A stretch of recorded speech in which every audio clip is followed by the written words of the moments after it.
Bismillah. Bismillah. Bismillah. Bismikallahumma amutu wa ahya. Ya Allah, sana balang araw ay maging Muslim din ang aking asawa.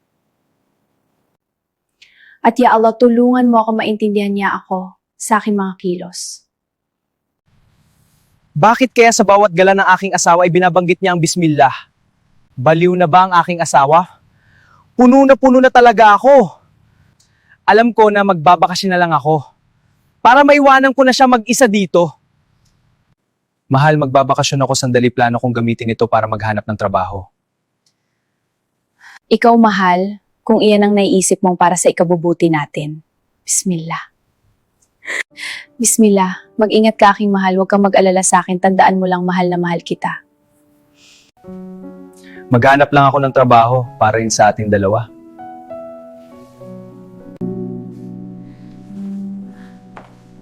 Sa wakas, may iwan ko na siya.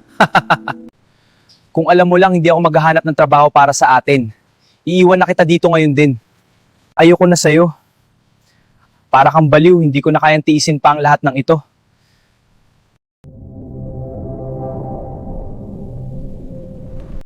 Bakit kaya walang man lang sulat o kahit anong tanda mula sa akin si Brian ang aking asawa? Sana iligtas lang siya.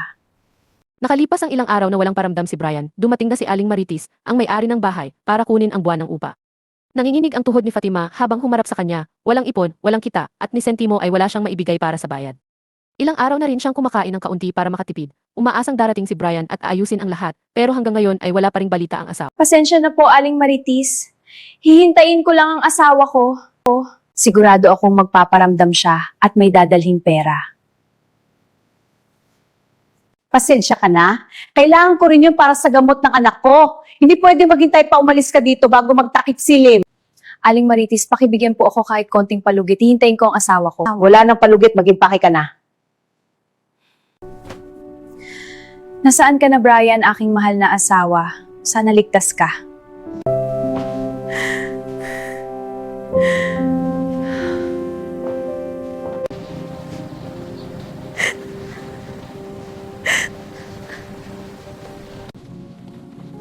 Assalamualaikum. Waalaikumsalam. Fatima, nandito ka.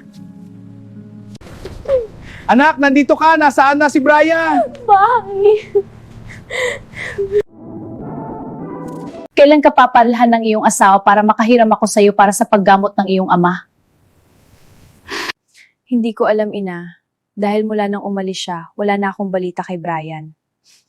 Ya Allah, maawa ka po sa amin. Sana mapaadalhan na ako ni Brian upang may paggamot ko na po si ama.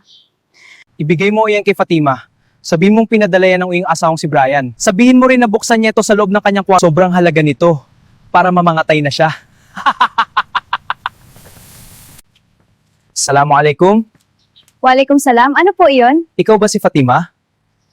Ako po si Fatima. Bakit po? Ito po ang kaunang pinadala ni Brian. Sabi niya buksan daw ito sa loob ng kwarto dahil may pera at mamahaling bagay dito. Ya Allah, maraming salamat po. Nakapadala sa aking asawang si Brian at siya naman ay ligtas. Mapapagamot ko na po ang aking ama. Bismillah. Kaya pala, mahal, hindi ka nagparamdam dahil iniipon mo palang pera para ipadala sa akin. Salamat po! Mapapagamot na ang ama ko at mabayaran na rin namin ni Brian ang bahay. Ina, ito ang pera. Dalhin mo na si ama sa ospital para gamutin. Saan ka nakahanap ng pera? Nagpadala si Brian. Aling Marites, hindi na po kami mangungupahan. Babayaran ko na lang po ang bahay ninyo. Talaga, Fatima, maraming salamat.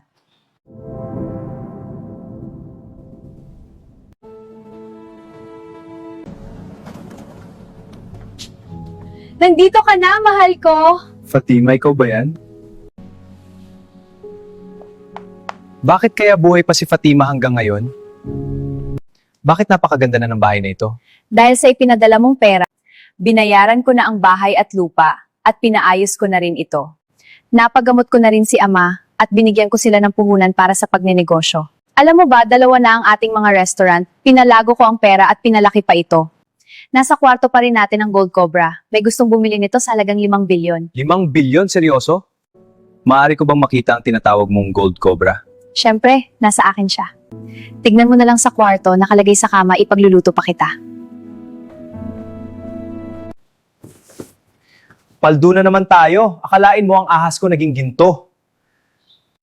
Hindi mo nga napatay si Fatima, naging ginto ka pa. Pero ayos lang, sa ibang paraan ko na lang siya papatayin.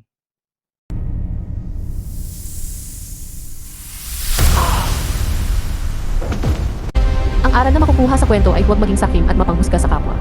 Maaaring magdulot ng kapahamakan ang pagiging ganit sa yaman at pagpaplano ng masama sa iba.